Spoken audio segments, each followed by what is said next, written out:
1978, Santa Clara, California.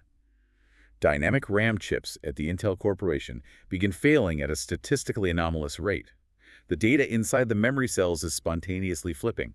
A 0 becomes a 1 becomes a 0. Wait, hold on. Why are we starting in 1978? I mean, investors today are panicking about inflation and state surveillance right now. Why does a 50-year-old microchip failure matter to us? Because you cannot understand the strategic exit without understanding the physics of doubt. Timothy C. May, a senior scientist at Intel, investigates this failure. He discovers the soft error. Right, the soft error. But what exactly is flipping the data? Trace amounts of naturally occurring uranium and thorium. They are embedded in the ceramic packaging materials of the microchips.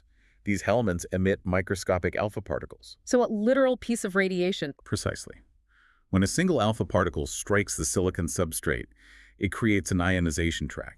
It generates a microscopic cloud of electron-hole pairs that drift and alter the stored charge in the memory capacitor. That subatomic fluctuation flips the data bit. The objective truth of the hardware is destroyed by a single natural particle. Look, that is terrifying. If a random subatomic particle can flip the objective truth of data on a piece of hardware, how can we possibly trust a digital ledger managed by corrupt human power? I mean, if physics can accidentally erase your assets, the state can effortlessly erase your identity from a centralized database. Which is exactly the conclusion Timothy May reached. His faith in centralized trust was mathematically zeroed out. This leads directly to 1988, the publication of the Crypto-Anarchist Manifesto. Which was basically a declaration of war against the legacy financial system. It was a data-driven forecast. May stated that public key cryptography would dismantle state monopolies on information and value. The United States government reacted predictably.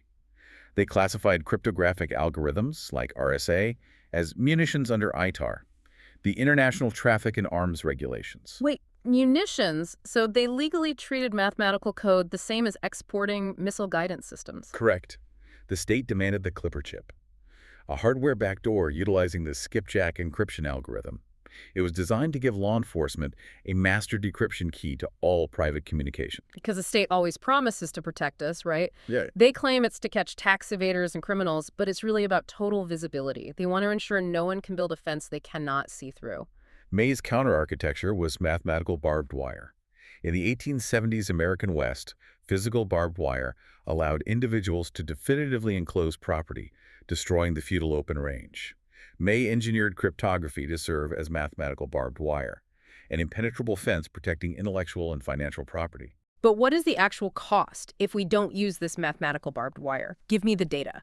What happens if we just stay in the state's open range? The data is catastrophic. Let us observe the United States dollar from the publication of May's Manifesto in 1988 to current projections in 2025. $1.00 in 1988 is now worth exactly $0.38. 38 cents. Yes, a 62% erosion in purchasing power. And that right there is why the individual investor is bleeding out. The state promised to protect our wealth, but they are the ones flipping our ones into zeros via inflation. So what is the defense? What is the mathematical wall? The wall is 1.07 zettahash per second. Break that metric down for the listener. In 1988, the computational power backing decentralized digital money was exactly 0 hashes per second. Today, the Bitcoin network operates at 1.07 zettahash per second. A zettahash is 1 sextillion hashes computed every single second. It is a thermodynamic wall of dedicated computational energy. No military force on Earth possesses the kinetic power to breach it. So it's the ultimate realization of May's mathematical barbed wire. But how do we actually move value across that wall? Because physical gold is too heavy, cash is too easily tracked. Satoshi Nakamoto implemented May's theory of liquid assets via the UTXO model in 2009. Instant transaction output. Correct. Traditional banking uses a centralized account balance model. It is merely an editable spreadsheet controlled by humans. The UTXO model treats assets purely as discrete pieces of mathematical information. I see. So when you send Bitcoin, you aren't just adjusting a balance on a bank server. You are cryptographically melting down previous digital inputs and casting entirely new digital outputs. The value is purely informational. Therefore, it moves at the speed of light across a peer-to-peer network. Which completely neutralizes state boundaries, because you cannot tax or seize an asset that you cannot physically locate. It's a digital exit. But wait, here is the bridge point. While the masses wait for reform, the elite 1% are preparing for the exit, because the state is actively constructing a digital prison. Phase 3. The data of dread. You're talking about central bank digital currencies, CBDCs. Integrated with the ISO 2022 messaging standard. Why does ISO 2022 matter so much to us? Because it is a highly structured, data-rich, XML-based messaging protocol. It does not simply clear a packet.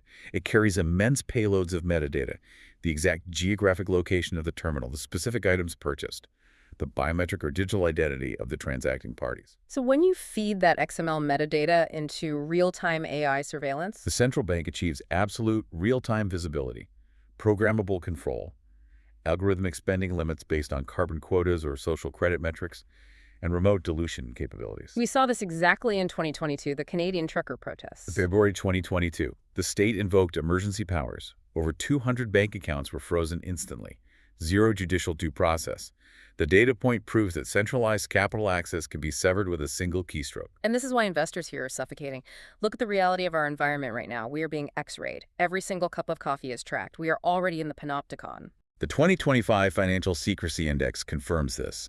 South Korea ranks 8th globally on the index, with a secrecy score of 65.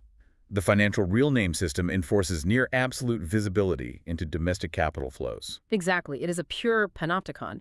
Every transaction is tethered to a verified legal identity. And that intense surveillance is exactly why the drive toward May's mathematical barbed wire is magnifying here. South Korea ranks 8th in financial surveillance infrastructure and concurrently ranks 8th globally in Bitcoin adoption. People are desperate for the exit. Let us run a historical simulation to quantify the risk of physical assets versus cryptographic assets.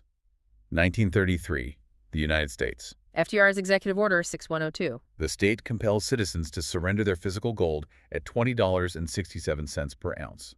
Immediately upon centralization, the state revalues it to $35 an ounce. A massive devaluation. And because gold is physical, because it occupies physical space in a vault, the state's agents could just walk in and take it. The historical success rate of that physical seizure was over 90%.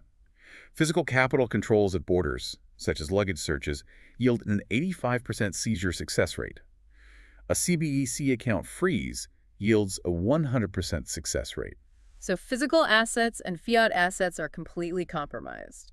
But a Bitcoin brain wallet yields a 0% seizure rate. Let's explain that for the listener.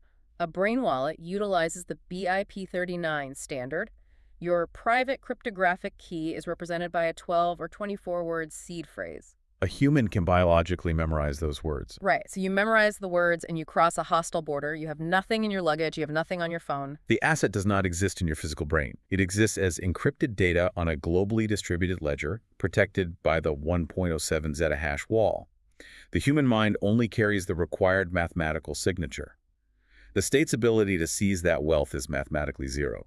They cannot physically extract a password from your mind if the decentralized network simply refuses to process a transaction without it.